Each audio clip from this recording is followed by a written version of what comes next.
오늘은 부활주일입니다.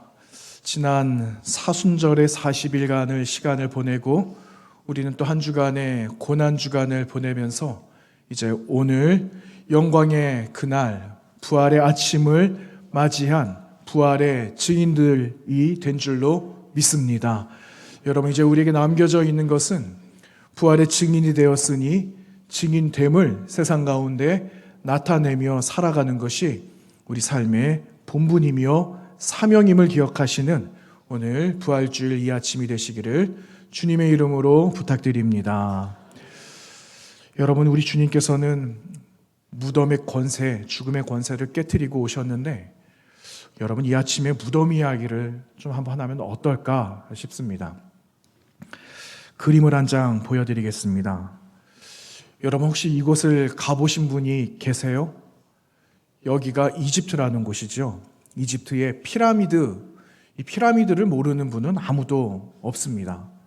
그런데 어느 한 학자가 피라미드 숫자가 과연 몇 개나 될까? 시간이 많았나 봐요. 그래서 피라미드 숫자를 세어려 보니까 무려 100개가 넘었다고 이야기합니다. 118개. 이집트 땅에 저 가자 지구 근처 이 인근에 저 피라미드가 무려 자그마치 118개나 되었다라고 하죠. 그런데 지금도 이 피라미드를 누가 만들었는지 물론 그 목적은 있죠. 그런데 누가 저렇게 큰 바위돌만한 것을 만들어서 저렇게 쌓아 올렸는지를 아무도 알 수가 없는 겁니다. 추측만 할 뿐이죠. 그래서 이 지구상에는 풀지 못하는 여러 가지 의문 덩어리가 있는데 이거를 7개, 7대 불가사의다. 이 7대 불가사의 가운데 이 피라미드를 도대체 어떻게 쌓아 올렸는지 알 수가 없다. 이렇게 말하는 물음표가 지금도 찍혀 있다라는 것을 우리는 들어보아서 알고 있습니다. 그런데 여러분, 저 피라미드 무덤 아닙니까? 왕의 무덤 아니에요. 그런데 저 무덤 안에는 과연 무엇이 있었을까 하는 겁니다. 여러분, 저 무덤 안에 무엇이 있었을까요? 뭐가 있었을까요? 아무것도 없었답니다. 물론 다 발굴되지 않은 것들도 물론 있겠죠. 그런데 관광객들에게 보여주려고 어느 것들은 오픈을 했는데 그 안에 아무것도 없는 것도 있고, 왜 아무것도 없는가? 그 안에 있는 거를 도둑 맞는 일들도 있었지만 그 안에 있는 것들을 다 제각기 박물관에다가 옮겨놓은 거예요. 그러니까 지금은 저 안에 뭐가 있을까 궁금해서 들어간들 빈 무덤만 볼 수밖에 없다는 거죠. 또 하나의 사진을 하나 보여드리겠습니다. 여러분, 이 사진은 뭘까요? 이거는 돌무덤이에요. 그런데 이 돌무덤은 우리가 그 이스라엘에 가게 되면은 볼 수 있는 그런 돌무덤, 지금은 조금 다르기도 하지만 어쨌든 우리가 추측해 볼 수 있는 것은 예수님 시대에 아마도 예수님도 저런 돌무덤 비슷한 곳에 묻혔을 것이다. 그렇게 사람들이 생각을 한다라는 거죠. 그런데 처음 보여드린 피라미드하고 지금 저 돌무덤은 너무너무 비교가 안 되는 거죠. 규모적으로 볼 때도 비교가 안 되죠. 그런데 여러분, 저 처음에 보셨던 무덤이나 지금 여러분이 보시고 계시는 이 돌무덤에 공통점이 있습니다. 이 공통점이 뭘까요? 모두 안에 텅 비었다라는 거예요. 아무리 커도 비어 있고 비교가 되지 않는 저런 초라한 돌무덤도 비어 있다라는 거예요. 그런데 여러분, 한 가지 확실히 다른 게 있습니다. 한 가지 다른 차이점. 여러분, 큰 무덤 속에 갇혔던 위대한 왕들은 죽었어요. 그 왕들은 영원히 죽었습니다. 그런데 자그마한 돌무덤에 갇히신 예수 그리스도는 영원히 살아나셨다라는 겁니다. 살아나셔서 지금도 함께 하실 뿐만 아니라 영원히 우리와 함께 하신다라는 그 임마누엘을 약속하신 그 예수님께서 살아나셨다라는 것을 성경이 우리에게 말씀해주고 있기 때문에 우리는 그 사실을 믿는다라는 거죠. 여러분, 우리는 부활하신 예수님을 만난 적이 없어요. 어떻게 부활하셨고 그 영광스러운 모습이 어떠하셨는지 우리는 알 길이 없습니다. 그런데 성경은 우리에게 분명하게 말씀하시기를 고린도전서 15장 4절 이하 말씀에 이렇게 기록합니다. 목격자들의 증언인 것이죠. 장사 지낸 바 되셨다가 성경대로 사흘 만에 다시 살아나사 게바 시몬 베드로에게 보여주셨다라고 말씀하시고 후에 12제자에게 후에 500여 형제에게 일시 동시에 보이셨다라는 그 말씀을 증언하고 있어요. 그런데 그 중에는 지금도 대다수가 살아있다. 어떤 사람은 잠들어 있다.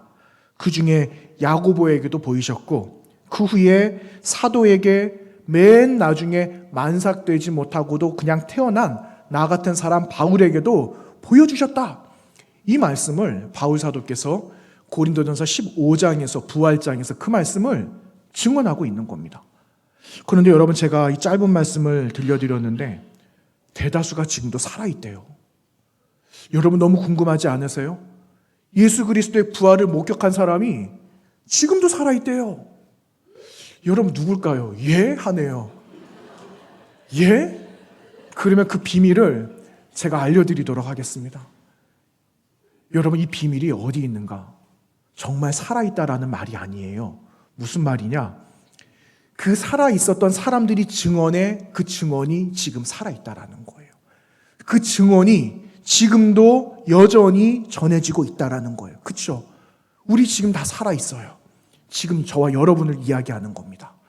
저와 여러분은 성경에 기록되어져 있지 않지만 성령께서 저와 여러분을 증인으로 삼아주셔서 오늘 이 자리에 대다수는 살아있다라는 그 말씀을 명확하게 지금 기록하고 계시는 거예요. 여러분도 저도 무엇이라고요? 증인이에요, 증인. 그래서 여러분, 저와 여러분은 그리스도 예수의 살아나심을 전하는 거룩한 사명 가진 자들이다라는 것을 기억하시면서 오늘 이 아침에 부활의 증인이 다 되시기를 주님의 이름으로 부탁드립니다. 오늘 말씀을 보시면은요, 안식 후 첫날이 되었어요. 일찍이 아직 어두울 때, 해가 아직 뜨지 않을 새벽 미명이에요. 그런데 여러분, 막달라 마리아가 마치 기다렸다는 듯이, 그 날이 되기만을 기다렸다는 듯이 이른 아침에 무덤가로 달려가게 된 겁니다. 여러분, 제가 한번 생각을 해보았습니다. 도대체 이 막달라 마리아가 왜 그렇게 한 걸음에 뛰어갈 그런 의욕으로 그 돌무덤에 뛰어갔을까? 이런 거예요. 여러분, 주님이 돌아가신 날이 무슨 요일입니까? 금요일이잖아요. 그런데 금요일 해가 떨어지는 순간부터 뭐가 시작된다라고 들으셨습니까? 안식일이에요, 안식일. 그런데 예수님이 돌아가신 시간이 몇 시라고요? 오후 3시. 그러면 대략적인 시간이 해가 떨어지는 시간은 대여섯 시 이렇게 보거든요. 그러면 조금 관용적으로 한 6시 봅시다. 그럼 6시부터 무엇가 시작된다고요? 안식일이 시작되는 거예요. 그러면 오후 3시부터 오후 6시까지 몇 시간 차이가 납니까? 3시간이라는 차가 나는데 여러분 생각해 보세요. 3시간 동안 십자가에 달리신 예수님을 내리고 빌라도 총독에 가서 허락도 받아야 되고 장사를 지낼 만한 여건 준비 다 해야 되는데 3시간 만에 이걸 어떻게 하겠습니까? 못하는 거죠. 그러니까 쉽게 말하면 너무너무 급박하게 급작스럽게 진행된 장사였다라는 것을 우리는 추측을 해볼 수가 있어요.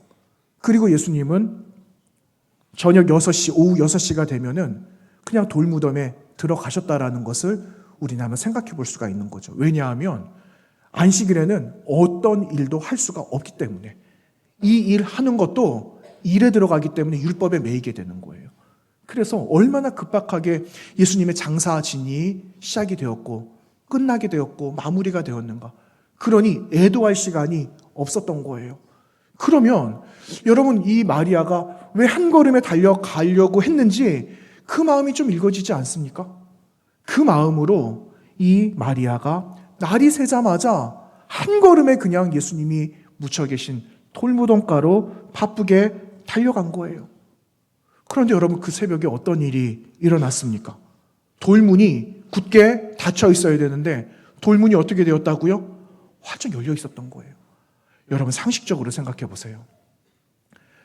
우리 선조나 할아버지나 아니면 우리 부모가 묻혀 계시는 납골당 아니면 무덤, 이게 파헤쳐졌다라고 생각을 해보세요.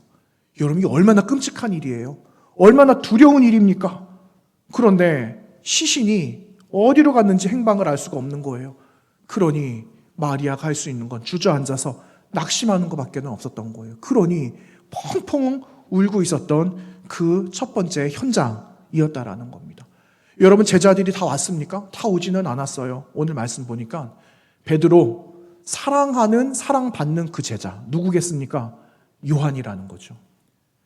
베드로와 요한이 그 자리에 오게 됐어요. 그런데 마리아의 소식을 듣고는 누군가가 예수님의 시신을 훔쳐간 것만으로만 생각을 하고 너무나 어처구니 없는 일이 일어나죠. 베드로와 요한이 어떻게 했다고요? 집으로 갔다. 이 말씀이 여러분 오늘 10절 말씀에 기록되고 있어요. 아니, 제자들이면 어떻게 해야 됩니까? 예수님이 없어진 시신을 어떻게 해서든지 행방을 알아보고 찾아야 되는 게 맞잖아요. 그런데 집으로 돌아갔다. 참 이상한 일이에요. 그러니 여러분, 부활의 증인이 누가 되어야 되겠습니까? 처음 그 역사적인 현장에 있었던 세 사람 모두 다 처음에 부활의 증인은 되지 못했다라는 겁니다. 그런데 여러분, 결과적으로 보면 부활의 증인이 누가 되었는가 여러분 아시잖아요. 십자가를 끝까지 지켰던 사람들, 연약한 사람들, 가난한 사람들, 그 가운데 어떤 사람들이요? 여인들이 끝까지 은혜를 받고 은혜를 간직한 그 여인들이 여러분 가장 먼저 부활의 증인이 되었다라는 것을 우리는 잘 알고 있습니다. 여러분, 증인이 어떤 사람이죠? 증인? 어떤 사실을 알아요. 그러면 내가 알고 있는 사실을 말할 수 있는 사람, 말해주는 사람, 그 사람이 증인 아니겠습니까? 예수님께서 부활하신 다음에 이 땅에 며칠 계십니까? 40일 계시거든요. 40일 계시다가 승천을 하시는데 그때 이후에 나온 그리스도의 복음을 전하는 사람을 사도 이렇게 말을 했습니다. 그런데 사도가 되려면 아무나 사도가 될 수 없었어요. 누가 사도가 되는가? 예수님과 함께 했는가? 그러니까 제자들이 되겠죠? 예수님 따라갔던 사람들. 그리고 두 번째, 예수님이 고난당하심과 죽으시는 것을 보았나? 그 자리에 있었나? 두 번째 조건. 그리고 세 번째 조건, 예수님이 어디로 가셨다고요? 하나님 나라 승천. 그래서 예수님이 승천하시는 것을 보았나? 그 자리에 있는가? 이 세 가지가 정확하게 맞물려지지 않으면 사도라고 부를 수가 없었던 겁니다. 이게 사도의 조건이었어요. 여러분, 부활의 증인이 되려면 결정적으로 무엇을 알아야 될까요? 예수님이 살아나셨다라는 것을 믿음으로 믿는 그 사람이 증인이에요. 그리고 부활하신 예수님을 목격한 사람이 증인이 되는 거죠. 그런데 여러분, 우리는 예수님의 부활을 목격하지는 않았어요. 그런데 우리도 오늘 우리를 증인이라고 이야기를 합니다. 여러분도 증인, 저도 증인. 그리고 이 앞에 오늘 세례받은 우리 꼬마 아이들도 증인. 여러분, 어떻게 다 우리가 증인이 될 수 있을까요? 그것은 우리가 이 말씀을 믿기 때문에, 성경을 믿기 때문에, 부활하신 예수 그리스도가 살아나셨다라는 것을 우리는 믿는 그 믿음이 있기 때문에 우리도 증인으로 부르셨다라는 사실입니다. 그래서 여러분, 이 아침에 그 말씀을 믿는 우리들 마음에 있는 믿음으로 세상 속에 그리스도 예수의 부활하심과 그리고 하나님 나라에 승천하셔서 다시 오실 것을 담대하게 전하는 믿음의 증인들, 그리스도의 증인들이 다 되시기를 축원합니다. 그런데 여러분, 왜 증인들 가운데 제자들은 이 증인이 되지 못했을까? 여러분, 이게 너무너무 궁금하잖아요. 여러분, 오늘 9절 말씀 한번 보시겠습니까? 오늘 9절 말씀에 이렇게 기록이 되고 있어요. 우리 다 같이 한번 읽어보겠습니다. 시작. 그들은 성경에 그가 죽은 자 가운데서 다시 살아나야 하리라 하신 말씀을 아직 알지 못하더라. 예수님 살아 계신, 그리고 살아나실 거라는 들려주신 예수님의 말씀을 어떻게 했다고요? 알지 못했다라고 기록하고 있기 때문에 이들은 첫 번째 그 증인이 될 수가 없었다라는 거예요. 여러분 아시잖아요. 알지 못했다. 이 말은 깨닫지 못했다라는 거예요. 예수님이 말씀하시는 그 말이 무슨 말인지 잘 알아듣지 못하는 거예요. 예수님께서 성만찬 하시는 제자들과 함께 모여서 성만찬 하실 때 이 중에 누군가가 한 사람이 나를 팔 거야. 그 말씀하셨는데 제자들이 그 말을 알아듣지 못했다라고 말하거든요. 예수님이 말씀하시는 그 말씀을 알아듣지 못하는 일들이 얼마나 많았는지 내가 다시 부활하게 될 거다라는 그 약속의 말씀을 들어도 그 말씀을 깨닫지 못했다라는 거예요. 깨닫지 못하니까 마음에 뭐가 안 생길까요? 믿음이 없는 거예요. 깨닫지 못하니까 그 마음에 믿음이라는 게 있을 수가 없는 거죠. 여러분, 사람들은 본 것을 믿어요. 그런데 본 것조차도 믿지 못하는 사람들이 있습니다. 여러분, 그러나 주님께서 뭐라고 말씀하시는가? 보지 않고도 믿는 그 믿음 얼마나 많이 칭찬을 하셨어요. 여러분, 오늘 나누지 않았는데 20장 29절의 말씀 보시면 예수님이 도마를 만나시거든요. 그러면서 도마에게 하신 말씀이 이런 말씀이에요. 예수께서 이르시되 너는 나를 본고로 믿느냐? 보지 못하고 믿는 자들은 뭐라고요? 복되도다. 그 사람이 복돼. 이 말씀을 예수님께서 도마에게 하신 말씀이라는 겁니다. 여러분, 이러한 이야기들이 성경에 얼마나 많이 나오는지 모릅니다. 그런데 그 믿음을 칭찬받았던 사람들 가운데 그 주요된 사람들은 누구였는가? 변방에 있었던 사람들. 예수님과 늘 가까이 있었던 사람들이 아니라 멀리 멀찌감치 떨어진 사람들이 오히려 더 믿음이 있다라는 그 칭찬을 받았던 사연들이 여러분 얼마나 많이 있었습니까? 여러분, 한 사람이 있었습니다. 어떤 사람이냐? 이 사람은 백부장이었어요. 그런데 백부장에게 사랑하는 종 하인이 하나 있었는데 이 사랑하는 종이 병에 들려서 죽게 된 겁니다.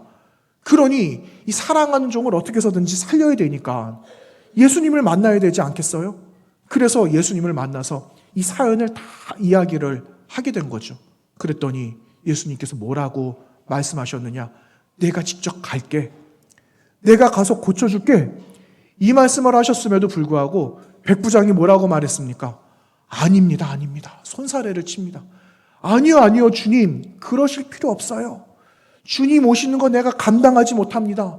그러니 여기서 그냥 말씀만으로도 말씀해 주신다면은 내 사랑하는 하인이 낫게 될 걸 내가 믿어요. 이렇게 예수님 앞에 그의 간절함을 전했을 때에 여러분, 예수님께서 그에게 뭐라고 말씀하셨습니까?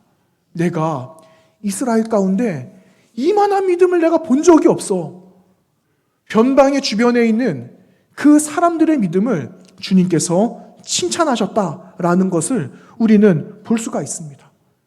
여러분, 믿음이 어디서부터 옵니까? 믿음은 듣는 데서부터 오게 되어져 있어요. 그런데 제자들이 예수님의 말씀을 기억하지 못했다? 이 말은요, 결과적으로 예수님 말씀을 듣지 않았다라는 말이에요. 여러분, 귀로 안 들었을까요? 귀로는 듣죠. 그런데 뭘로 안 들었는가? 마음인 거예요. 여러분, 귀와 마음은요, 연결이 되어져 있어요. 우리가 보는 눈과 귀와 마음은 다 연결이 되어져 있습니다. 그런데 귀를 닫아버리면, 눈을 닫아버리면 우리 마음도 닫힌다라는 거예요. 귀를 닫으니 마음에 들려오는 감동이 없는 거죠. 여러분, 믿음이란 무엇일까요? 믿음은 성경에서 말하는 정의가 있어요. 그런데 믿음은요, 하나님께서 말씀해 주신 말씀을 간직하는 겁니다. 내 마음에 잘 간직하고 기억한 그 사람에게 주시는 하나님의 은혜의 선물. 이것이 여러분 은혜입니다. 은혜. 이것이 믿음이죠. 여러분, 제가 주중에 며칠 전 목요일이었어요. 비가 엄청 왔잖아요, 그날. 그런데 제가 점심시간 돼가지고 나가는 길에 제가 말씀 보다가 나갔거든요. 그러면서 제가 하나님께 질문 하나 한 거 있어요. 하나님, 믿음 내가 아는데 도대체 진짜 믿음이 뭘까요? 제가 그러면서 밥 먹으러 나갔습니다. 점심시간에 점심 다 먹고 돌아오는 길이었는데 전화 한 통화가 온 거예요. 전화 한 통화가. 우리 교회 어떤 집사님한테 전화가 왔어요. 그런데 그 집사님 저에게 뭐라고 말씀하시는가 하면은, 목사님, 제가 말씀을 봤는데 그 말씀이 자꾸만 생각이 납니다. 아니, 그 자꾸 본 말씀이 생각이 나고 자꾸만 기억이 나고 떠오르고 그런데요, 제 마음에 확신이 생겨요. 근데 지금 밥 먹다가 숟가락 놓고 전화하는 거라고. 그러면서 한 분 집사님이 전화가 온 거예요. 제가요, 여러분 나갈 때 뭐라고 했다라고 했습니까? 하나님께. 하나님, 믿음이 뭐죠? 제가 그 질문을 하고 갔는데 돌아오는 길에 하나님께서 야, 믿음은 이거야. 저에게 바로 응답을 해주시는 그 순간이었습니다.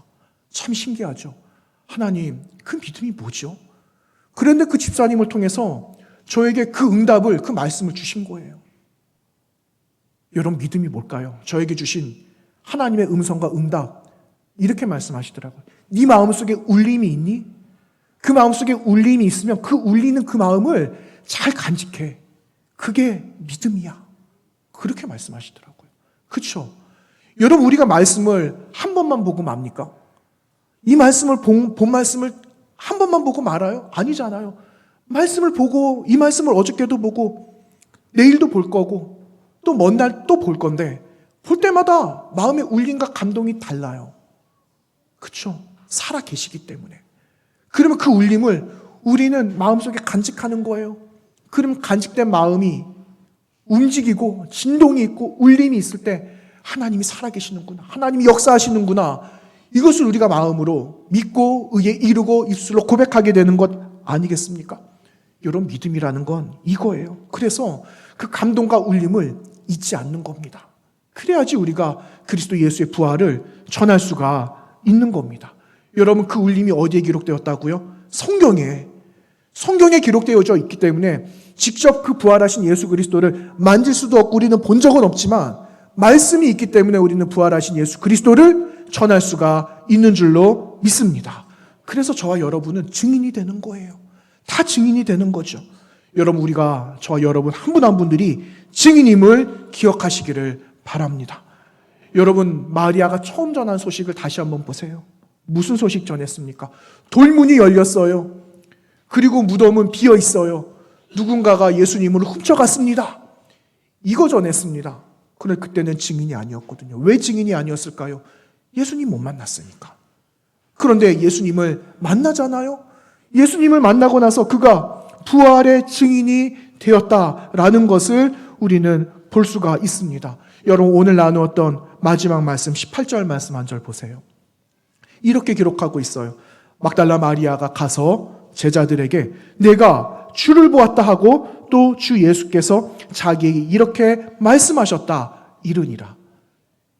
여러분, 마리아는 내가 지금 본 것, 내가 경험한 것을 제자들에게 전하고 주님께서 나에게 말씀하신 것을 세상에서 전해라 하시는 그 말씀을 받아 내가 지금 전하고 있는 겁니다 라는 그의 형편과 그 사실을 지금 18절 말씀에 기록하고 있는 겁니다. 그런데 여러분, 18절 말씀 맨 끝에 이른다 이 말이 나오잖아요.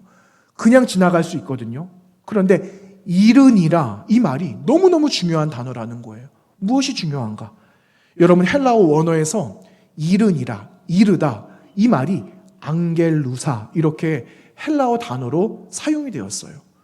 그런데 제가 이 앙겔루사가 어디서 많이 들어본 단어예요.